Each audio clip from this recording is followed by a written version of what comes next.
All right, let's discuss this further now and speak to governance expert and research fellow at the University of the Free State, Dr. Harlan Cloete. Dr. Cloete, very good evening to you and thank you so much for your time. Allegations of robbery, theft, truck hijacking and extortion, these are deeply disturbing. If one is to think about a municipality that is supposed to be protecting and providing service delivery to citizens. No, good evening to you and good evening to the viewers. You know, it sounds and reads like something from a horror movie. You know, one cannot believe these things that are happening. But of course, you know, there is a pattern. If you look at the findings from the Zondo Commission, what is coming out here, you know, is of grave concern because it confirms what we know and what a lot of people have been telling us in our research over the last couple of years, that municipalities themselves have not been saved from what we've heard at the Zondo Commission. So, and I'm going to get into municipalities in just a moment. I want to stay with what you just said. If this is known and it's what you've heard, and of course, a lot of it also we've heard, as you say, from the Zondo Commission, then was there a need then for yet another commission, or should action have been taken? I think that is one of the critiques of the commission. You know, the president is accused of it's one commission after another, but there's so little consequence. And I think that is the problem, that we are not seeing people that are implicated in wrongdoing being either prosecuted or being jailed. And that is the problem. On the other hand, you know, the president, another commentator, the other day argued that if the president has not called into life these commissions, we would not know. It would still be hearsay and speculation. I think what is coming out now is on record, but what South Africans desperately want is consequence. There has to be consequence to these actions, because if, in a way, if you jail people that are implicated in wrongdoing, it deters others from even attempting to do wrongdoing. From what you've heard, right, as you've been doing work, speaking to different people in different spheres as far as municipalities are concerned. For example, we're hearing Spies' version painting a picture of attempts to outsource blue light services, for example, legal, health, mayoral, VIP protection services, among others, to attempted murder accused Vusimuzi Cat Matlala's companies in the, you know, also this is all happening within the Ekurhuleni municipality.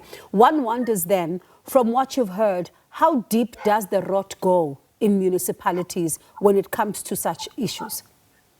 No, it goes very deep. You know, the Corruption Watch did a research study about 2 years ago, and then they found that most of the corruption takes place in the office of the municipal manager. And so what we have in some municipalities of senior officials being deeply compromised, you know, and that is a problem. What the Auditor General keeps telling us year after year is that she reports the wrongs in municipalities when it comes to financial governance. What she does not see is consequence for officials implicated. And so what we call consequence management, that we would expect as normal management practice, is not taking place. In a lot of cases, we have also seen in municipalities where people are protected, for example, where officials are implicated in wrongdoing, but because they have the protection of senior politicians within the municipality, nothing happens to them. Sometimes that is, it even goes beyond the municipality of political officials. It goes to regional structures and provincial structures where people have that protection. So you find it's quite common in municipalities where some officials just get away with murder, where they are a law unto themselves. They are untouchable because they enjoy political protection. And so this, yeah. Pardon me. So we're going into local government elections, for example, as a country, right?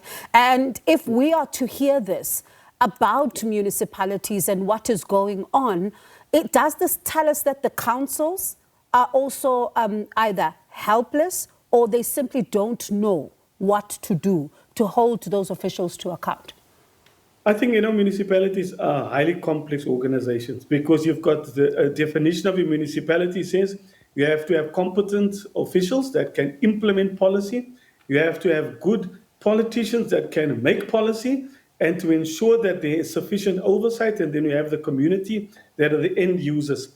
And so in this dynamic relationship, you've got these power play. If you ask a politician, Why is service delivery not happening? The response often would be is that we've got the wrong officials. If you ask the officials why is things not happening, they point to the politicians who they say that are either interfering or meddling in the affairs of local government.